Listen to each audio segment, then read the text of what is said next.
Hello and welcome to the journey. I am Reverend Bobby, and today I have my friend Dr. Arletta Brinson. She's a Spelman woman, so we got to catch her quick because they be moving. Brinson with me today. How are you, Arletta? How you doing? I am well. I'm glad to be with you, Dr. Bobby.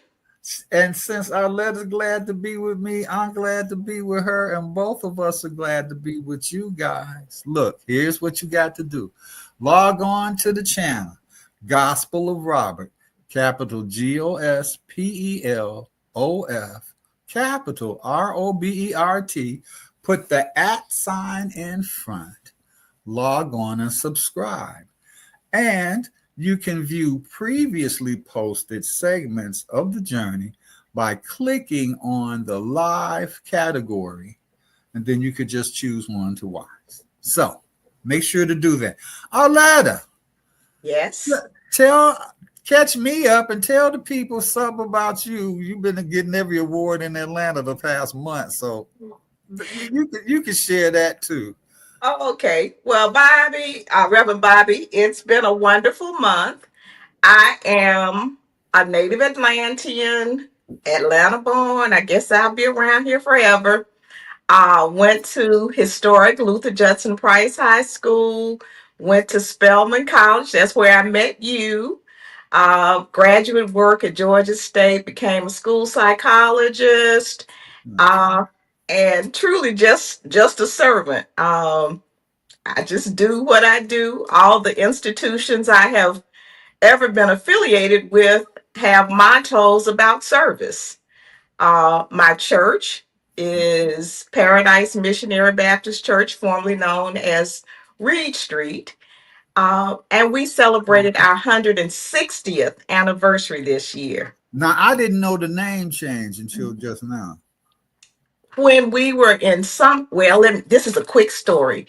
The church was really founded by a 12-year-old, Dinah Watts, who, along with her brothers, gathered kids in the Summer Hill community in 1865, right out of the Civil War ending. The church stayed in Summer Hill. It grew, it was incorporated in 1870. Reverend Epps became our first pastor. And of course, Bobby, we have a connection there because Reverend Epps was mentored by your ancestor, Father Quarles, at Friendship. When the church got larger, it moved to Reed Street, and the name was changed to Reed Reed Street. Street, yeah. Uh-huh. In 1965, because of eminent domain, much like what happened to Friendship, our church Mhm. had to move because the stadium was built in Summerhill. So when the church moved from Summerhill, the name was Reed Street, but ultimately when we moved to the Grove Park community, the name was changed to Paradise Missionary Baptist Church. So So, that's where I do a lot of my service. And I did get an award in November from my church. And I was thrilled in November to get the Distinguished Alumna Award from the Atlanta chapter of ENAASC. well, you are quite deserving because I always hear your name pop up and doing things. And but question, and you and Cho was like school psychologist. I talked to her. She did Right. one Yeah. before. And I got a principal friend of mine. I'll make sure she watches this one. She said, "Ooh, Bobby, I just wanted to jump in and tell y'all something because she's a good kid. My principal friend, she retired. She mentors other principals now. Okay. But the service that you do, and I know it's an inherent thing, but how did it feel to you as you started delivering the service to just get you like the little engine that could and just be going and going and going? Well, I think I am a little hyper, so I have come to that. Okay. But Bobby, it's all about what we've seen and what we've done. Yeah. As a child, my mother, who was also a Spelmanite, Harriet Ruth Barker Brinson White, class of 46, Hmm. was always serving. They were doing something in the community. My grandparents, Deacon S.A. Barker was the co-chair of the deacon board. My grandmother was on the mother's board, Daisy Mae Barker. They just served the church all the time. They served the community, drug me to NAACP meetings. They were community advocates. They advocated because back in the olden days, not too long ago, I guess probably 30s, 40s, Mhm. there was a disparity in terms of pay for Black teachers and white teachers in Atlanta public schools. So my grandparents were part of the movement that sued to get pay equity. So again, in my family, there was nothing but service. In my church, our church has always served the community, whether it was through outreach, food banks, clothing banks, programs for children, educational programs, Boy Scouts. So again, being a part of the church, nothing to do but serve. And of course, Spelman, the sign that leads out says Spelman women leave to serve. Mhm. Mhm. So all of the organizations that I'm affiliated with, and then as a senior, I It's joined feeling the you what? Alpha It's feeling you what? as a senior citizen. I Doesn't that joined trip you out sometime? I joined the Alpha Kappa Alpha sorority, and our motto is to serve all mankind. So every organization I've ever been with has that mantra. The Baptist hymn that the deacons used to line had to serve the present age, my calling to fulfill. Yeah. Oh, may it all my power engage, do my master's will. So service has just been part of my mantra and my milieu. Coming from Atlanta, you always saw servants. You might run into the Kings. You might run into Andy Young in the grocery store. You might see C.T. Vivian, you know, Ralph Abernathy. All of these people who were national servants, we saw in Atlanta in their everyday life, but Yeah. also serving in Atlanta. So Yeah. if you from wait a minute, as Derek Bozeman say, if you from here and didn't come here, I think most people that I know have as a passion to serve our community. Well, I know when you said AKA, I thought about Kathy Hope because she always in Oh posting yes. in her apron with some serving food or helping with the pretty food. And my minister friends up here, they do the same thing. And my good friend and even I. But as you serve in the historical everything that Atlanta is, how does that make you feel being a active part in not only what we do, but what we do on the shoulders of our ancestors and all of those things. Well, again, we stand on the shoulders of greatness. And if we let this present age down, then we really will have failed our ancestors. And failure is not an option. No. And so we have to, in the face of all that we see now, we just have to keep pushing and doing what we know to do. The one thing that's happening now that is a positive out of chaos, King said it, chaos our community. And so for us in the circles that I'm moving in, we're talking about how do we strengthen our community, because the chaos is out there. That is some other folks' agenda, is to cause Yeah. chaos. Yeah. But for us, then how do we solidify our community and really go back to the future? I mean, again, if you think about the Yeah. churches, if you think about friendship, if That's you it. think about Reed Street, all of not only did they serve spiritually, the first credit unions came out of the church. Mhm. Housing apartments came out of the church. Wheat Street Gardens, for instance, out Mhm. of the church. Mhm. So we really are just kind of going back to the future. Unfortunately, we lost some of our sense of community when we got dispersed and everybody could move all over the world. But these times are calling us back to community. And that was a perfect response because that's the way that's what this came out of, just serving and putting stuff out here that people need to hear about us, because the other people's stuff been the other people's stuff all these years. And as I try to see the good in everything, the good in this situational stuff is exactly what you said, because it's driving us back to that core of our spirituality where we are rooted in.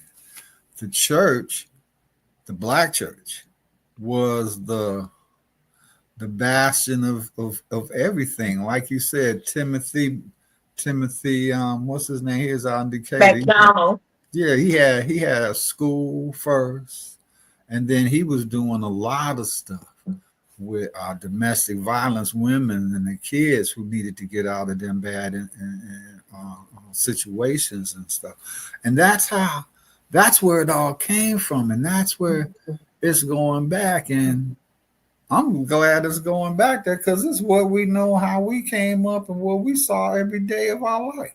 Yeah, it was just natural. And again, I think circumstances are helping people sort of recalibrate their idea about the black church in particular. There was an era there where, the black church was the brunt of jokes and all kinds of other things. And there was an era, like in all organizations, where some churches were not doing what they needed to do. And then the broad brush of churches aren't this and pastors aren't that, and all that went out. But again, most of the churches that I know of are not mega churches, no slight on mega churches that are doing the right thing. But there are small community based churches of less than 500 people, sometimes struggling to keep the lights on, but Most still, times, most times, most times. but they're still serving the community, because when something goes wrong, the first place people in the community go is to the church. First. And I still know the pastors who help get the boys and girls out of jail and Yeah, write references, and yeah. churches are still doing energy assistance and food assistance. So all basically the social network systems that were put in place and supplemented by government are modeled after what the church did or what the Panthers did. Well, and the political stuff that the others are doing now is modeled after what we did set out in the civil rights movement. And it's like, all our stuff. Now, that's the church. Now, tell me about, I did school reform up here in Chicago. I'm just going to do this. And that lets you know how all of that was. But school and education, it seems in our family lines, education is important, and our spiritual development is important. Um, and Stephanie always says you can see in the educational stuff how the imbalances take place. How important is us as the elders now, as Stephanie keeps reminding me, and I said, you can hold on that elder stuff, girl. Well, But what's real is real, Bobby. I know, but now it's on us, and a few of us looked at each other. You gave me a rundown, a whole lot of stuff. You're a walking history book, like I call Kathy the documentarian, because she documents everything. She does a whole lot, quietly, Yes. very Well, she's a quiet. librarian. Yeah, I know, and my dad was a librarian at the two schools he was in up here, but he was also the disciplinarian at both of those schools. Everybody think I had like this cool, happy-go-lucky life, huh?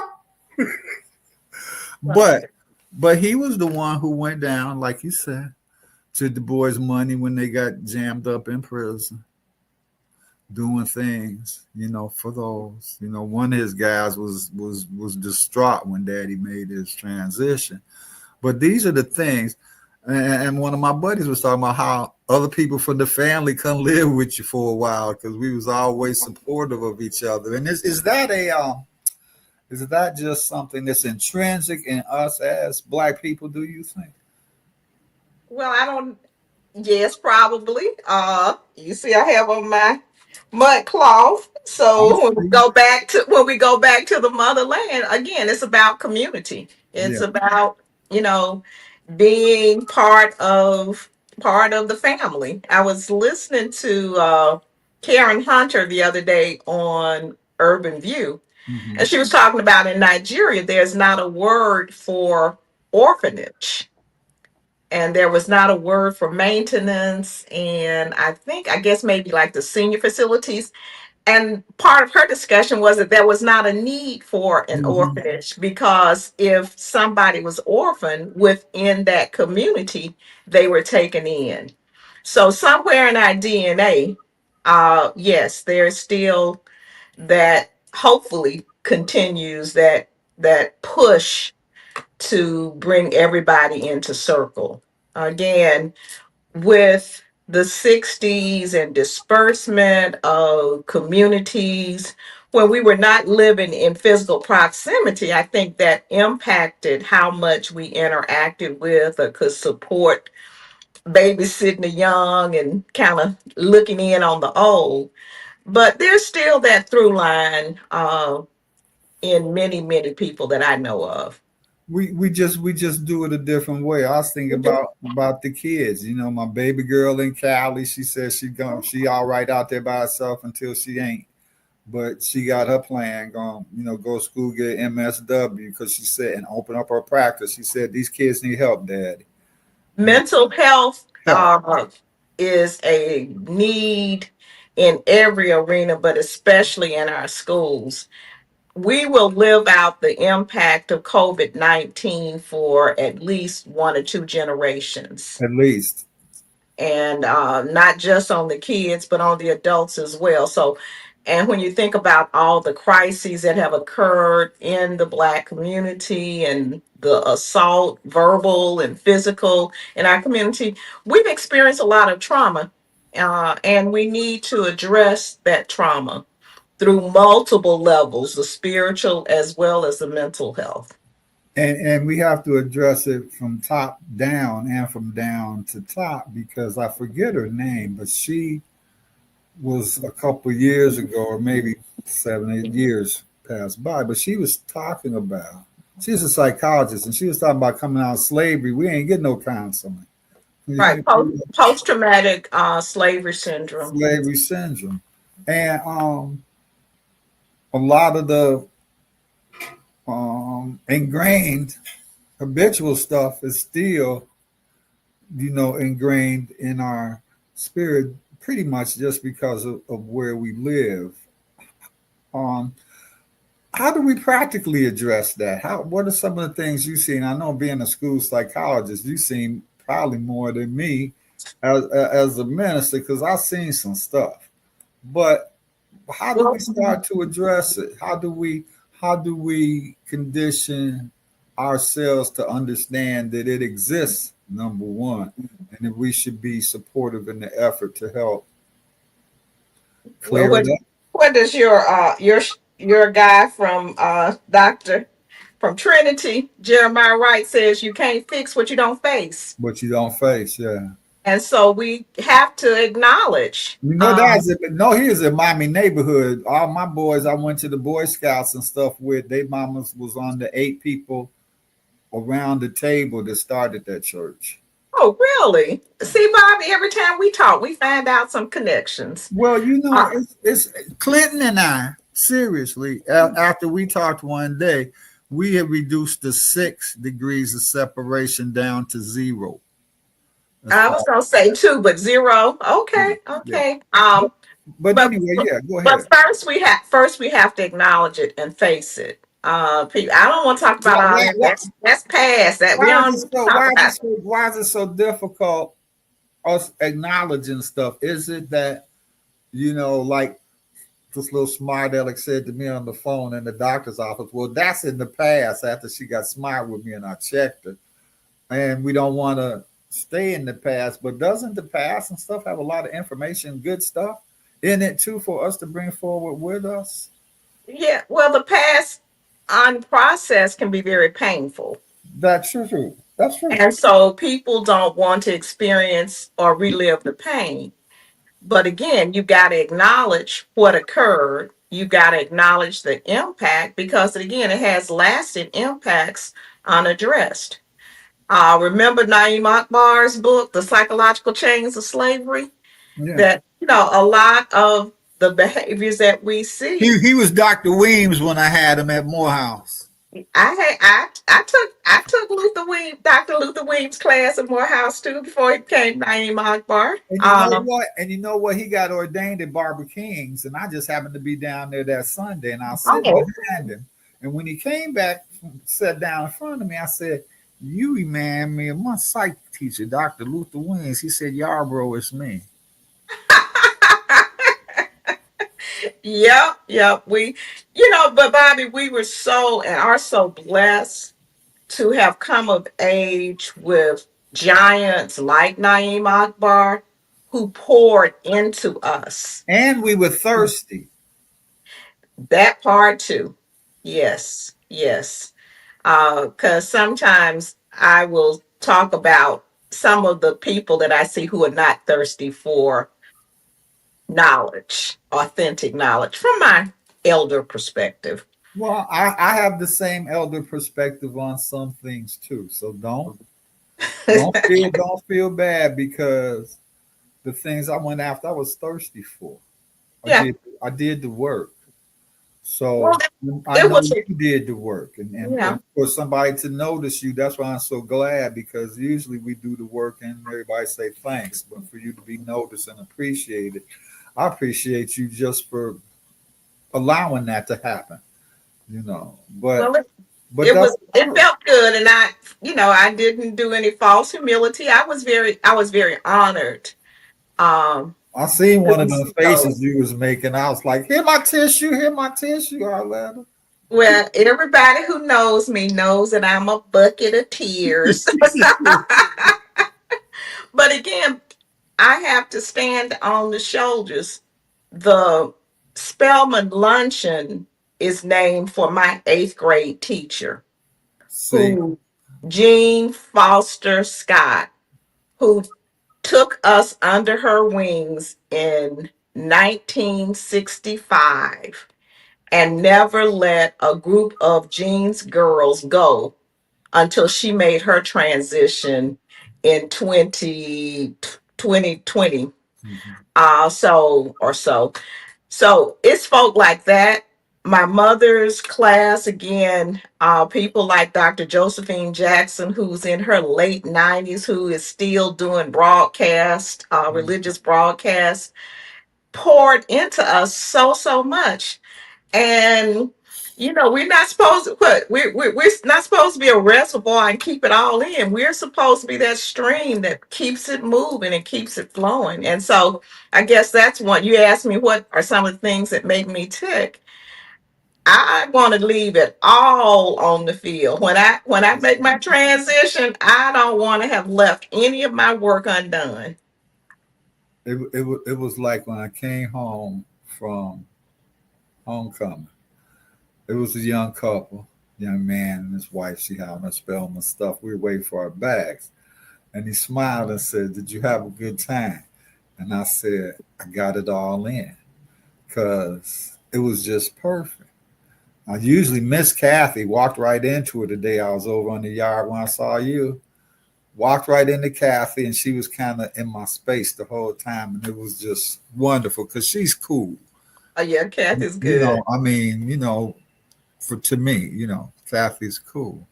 And then after the football game, well, by halftime, I ran out because my son moved up to Kennesaw, and I got to see him and the kids, and it was really okay, and it's okay having him there in the Atlanta area too, um, you know. But the historic aspect of Atlanta, it's always been such a historical place. I used to go down at Auburn Avenue Library, sit in there and read, and it just gives you a feeling of being such a part of our. I call it our story, Arletta. Yes. What? Well, put a pin right there. Yeah, Through December of 2025, my church has an exhibit that chronicles our church history, again from 1865 through mhm. today. So that exhibit will be up at the Auburn Avenue Research Library Okay, through this year. okay, Bobby, Atlanta is historic and it's not. And what frightens those of us who have a super rich appreciation, we believe in the new, new, new, and we're not really good at always doing historic preservation. I know. And so we'll tear down a building in a minute and not have any historical markers about what was there. And with so many, people who Atlanta, the new Mecca, have Right. come in who really don't always have an appreciation for the history and the struggle. Because there was, Atlanta is painted as a black Mecca, but it was a whole lot of stuff went on in Atlanta that Whole lot of was stuff. part of the struggle. Whole lot of stuff. I was on a panel not long ago and we were talking about the Peyton Berlin Wall. There was 1962, Yeah, a wall was built on Peyton Road to separate the black and the white community. yeah. Literally a wall. Yes. And people had to go to court to get that torn down. Well, now, Peyton Road is part of the SWAT, Southwest Right. Atlanta. It's Southwest, yeah. Yeah, and people, and it's it again, black Mecca, black middle class, upper middle class, but people don't realize the struggle to be able to get access to the SWATs vis-a-vis Peyton Road. So people like me we have an obligation not to stay in negativity about it, but to stay in reality. This is what happened. Yeah. This is a result. And when people try to shut us down as far as remembering our history, then the elders and everybody else has a double obligation to double down and make sure that we tell our story, not just his story, but we tell our story. It's a chapter in the Revelation. I think it's 14 when I did my Revelation study and did my thing. I called the keepers of the truth because it speaks to us, those that the truth are passed down to, those of us who have seen many things. I look at some of the posts my friends make. Um, and some of them talk about how naive they were as to how they grew up and stuff to some of the stuff that they're seeing today.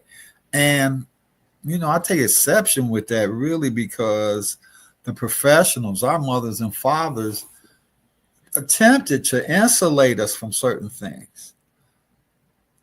The best that they could. I remember when racist stuff touched my son. He never said anything about it to me, but I could tell in his demeanor that something had happened.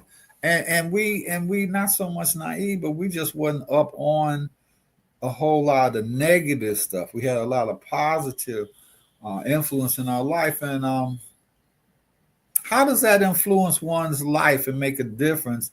And I know you saw a lot of it in being a school psychologist for those who don't get that kind of help and support throughout their life.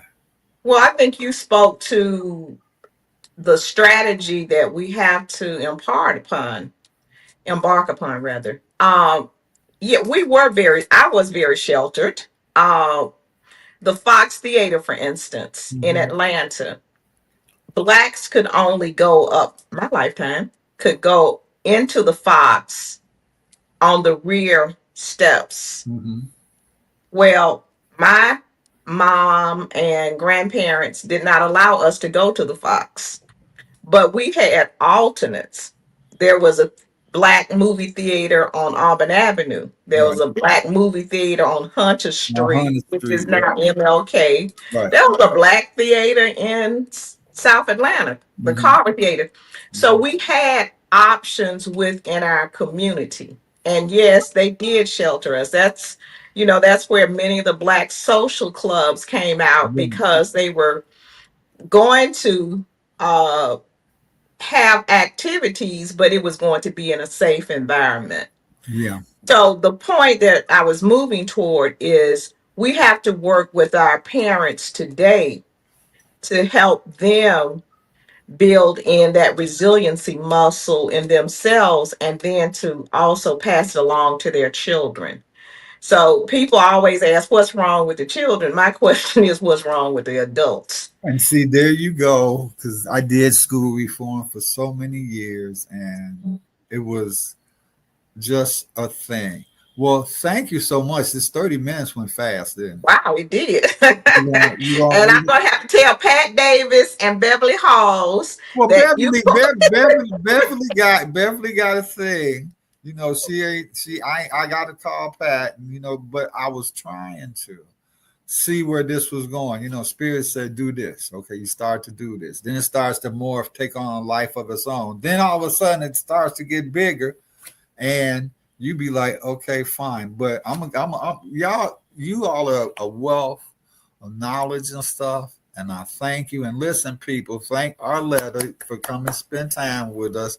Make sure to log on Gospel of Robert, GOS, capital GOSPELOF, capital ROBERT. Put the @ sign in front, subscribe so you get notifications for when we do and put up wonderful stuff like this. Arletta, get something for the people to hang on to till next time they see you. Keep serving. Wherever you are, you can serve. Keep serving. And she says that in front of a minister who's smiling because I got stuff for you to do. Amen. Oh no. Take Okay. care, everyone. Thank you, Reverend Bobby. And for myself and Arletta, we demand, we pray, we place um, uh, a demand on the universe that you journey well from here. Thanks a lot. I know you got a full day, and we will talk soon. Take care, everyone. Bye, Arletta. Thanks much. Bye bye.